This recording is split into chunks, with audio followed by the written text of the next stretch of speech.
Sziasztok! Hi everyone, I'm Sándor. Welcome to another Hungarian lesson. Today we're continuing our journey in conjugating verbs into their indefinite forms.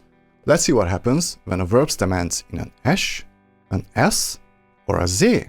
The thing you need to know about these verbs is that they receive different suffixes in second person singular. If you watched my previous videos on this topic, then you know that the general suffix in U singular is the letter S. So when it comes to verbs ending in S, or Z, the only reason they get a different suffix is purely for the ease of pronunciation. The good news is that the other suffixes don't change at all. But just for safety, let me refresh your memory. Én, ok, ek, ök. Here comes the difference. Te, ol, el, öl. Ő still doesn't have any suffixes, that's where we can find our verb stems. Mi, unk, ünk. Ti, tok, tek, tök. Ők, nak, nek. I hate to sound like a broken record, but these suffixes get attached according to the rules of vowel harmony. If you don't know anything about that, here's my video. Alright, let's see some examples. Let's start with the verb to read. To read in Hungarian is olvasni. Olvasni. Let's see how it gets conjugated. Én olvasok. Én olvasok. I read. Te olvasol. Te olvasol. You read. Ő olvas. Ő olvas. He, she reads. Mi olvasunk. Mi olvasunk. We read. Ti olvastok. Ti olvastok. You read. Ők olvasnak. Ők olvasnak. They read. And please don't ever forget that these verbs can also be translated as I'm reading, you're reading, and so on. It all depends on the context. Let's see another verb. Főzni. Főzni. To cook. Én főzök. Én főzök. I cook. Te főzöl. Te főzöl. You cook. Ő főz. Ő főz. He or she cooks. Mi főzünk. Mi főzünk. We cook. Ti főztök. Ti főztök. You cook. Ők főznek. Ők főznek.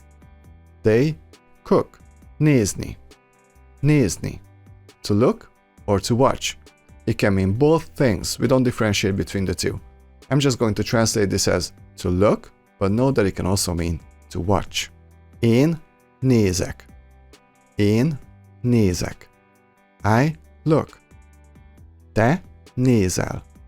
Te nézel. You look. Ő néz. Ő néz. He, she looks. Mi nézünk. Mi nézünk. We look. Ti néztek. Ti néztek. You look. Ők néznek. Ők néznek. They look. Mosni. Mosni. To wash. Sometimes it can mean to clean as well. Én mosok. Én mosok. I wash. Te mosol.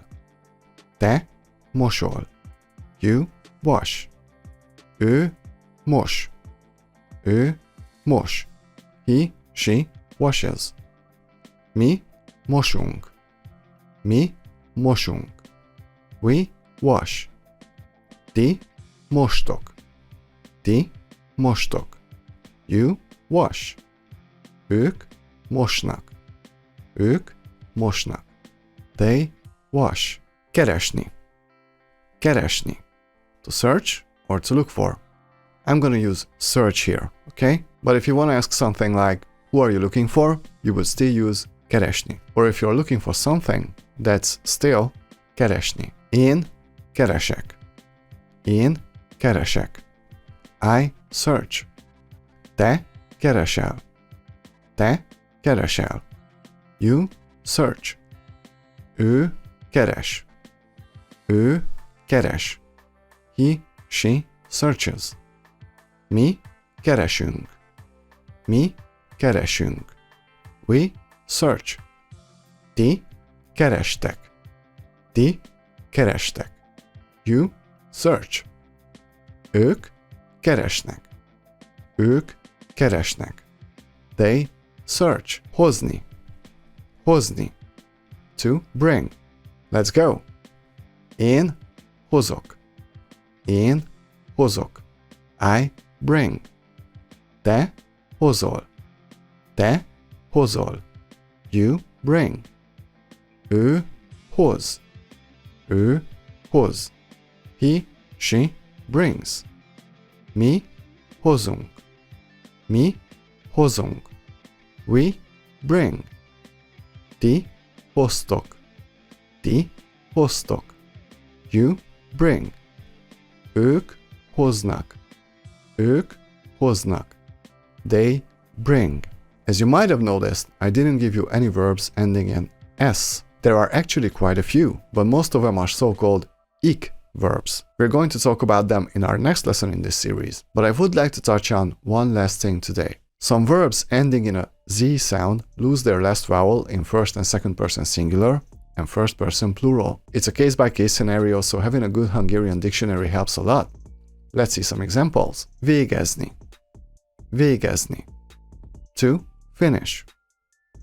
Én végzek. Én végzek. I finish. Te végzel. Te végzel. You finish. Ő végez.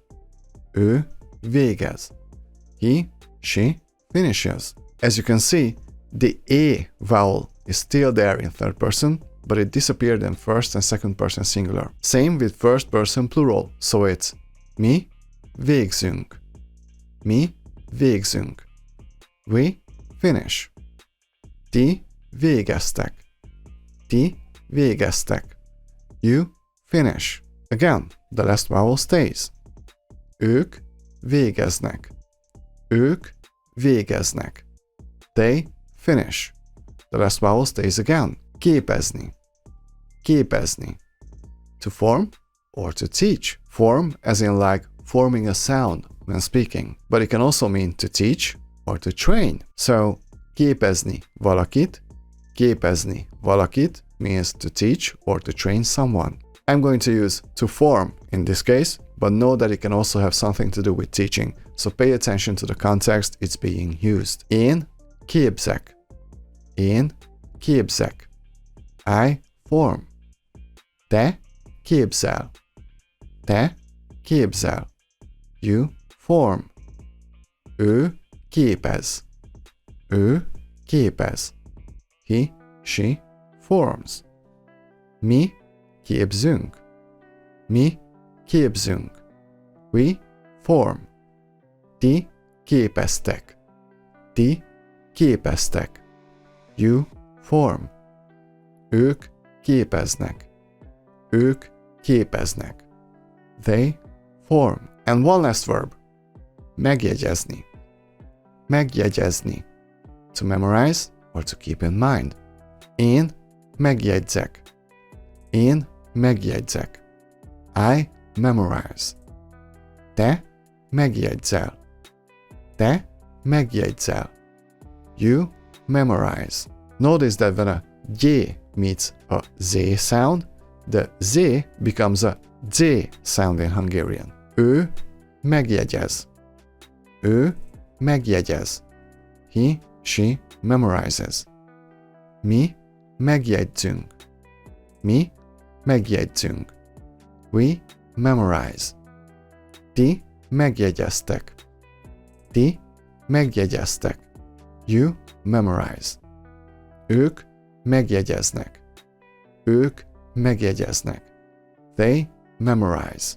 Alright, that's quite a few examples for today. Next time in this series, we're going to talk about the same thing, except our verbs are going to be so-called ic verbs.